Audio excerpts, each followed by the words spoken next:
박스권 얘기가 나와서 그러는데 큰 박스나 작은 박스 중에 박스권 이탈 시 변동성이 더 크게 나오는 구간이 대체적으로 어떤 걸까요?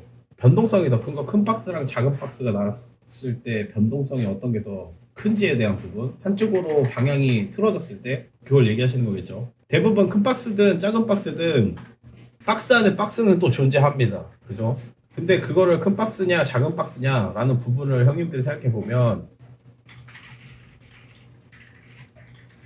요렇게 보면 큰 박스죠. 그죠? 요렇게 보면. 근데 얘가 여기까지 내려오진 않았어요. 그죠? 그래서 이게 박스지 않느냐라고 하려고 한다면 애매해요. 이런 부분들은. 작은 박스들이 분명히 있습니다. 이 안에서도 이렇게 작은 박스들이 있어요. 작은 박스들 안에서도 올라가려고 한다면 어떨까요?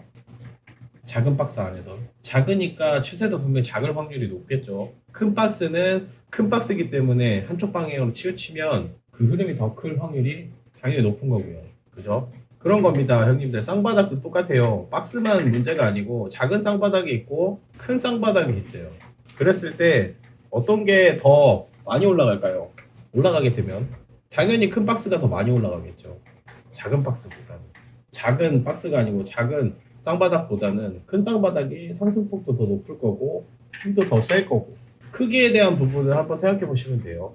그래서 크면 크게 움직인다라고 보시면 됩니다. 크면 큰 거일수록 박스도 그렇고 패턴도 그렇고 예를 들어서 볼게요, 형님들. 고점 자리 한번 봐볼까요?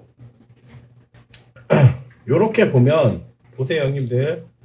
크게 보면 여기가 이렇게 쌍봉이죠. 그죠? 크게 보면 쌍봉이에요. 작게 보면요, 요렇게 쌍봉이죠. 요렇게 쌍봉이고 작은 쌍봉이 있고 큰 쌍봉이 있어요. 그러면 작은 쌍봉에 대한 부분이 나왔다라고 하면 꺾이더라도 어느 정도는 꺾이다 말 수 있겠구나 라고 생각할 수 있겠죠. 작은 쌍봉이니까. 근데 이렇게 큰 쌍봉이 나와버리면 제가 뭐라 그랬죠? 이 자리에선 제가 깨지면 큰일 난다 그랬어요. 그죠? 깨지면 안 되는 자리. 한번 나오고 다시 살렸다가 크게 나오고 다시 살렸다가 죽는 거는 진짜 큰일 날 수 있다고. 이건 큰 쌍바닥이잖아요. 큰 쌍봉, 바닥이 아니고 큰 쌍봉. 이렇게 나오면 어떻게 되냐? 이렇게 되는 거예요. 그래서 제가 형님들한테 첫 번째보다 두 번째가 더 위험하다고 했던 이유라고 보시면 됩니다. 첫 번째보다 두 번째가 더 훨씬 위험하다. 그리고 마지막으로 깨지면 안 되는 자리를 제가 54,000부를 분명히 얘기했어요. 마지막으로 깨지면 안 되는 자리. 이미 여기서도 전 고점 뚫고 다시 내려왔을 땐 이미 저희는 대응을 끝냈습니다. 그죠? 대응하지 말라고. 형님들한테 다 나오라고 얘기했어요. 이것도 방송에서. 다시 잡더라도 나오라고. 근데 결국은 이렇게 돼버린 거예요. 그래서 큰 것과 작은 거는 구분을 좀 잘 하셨으면 좋겠습니다.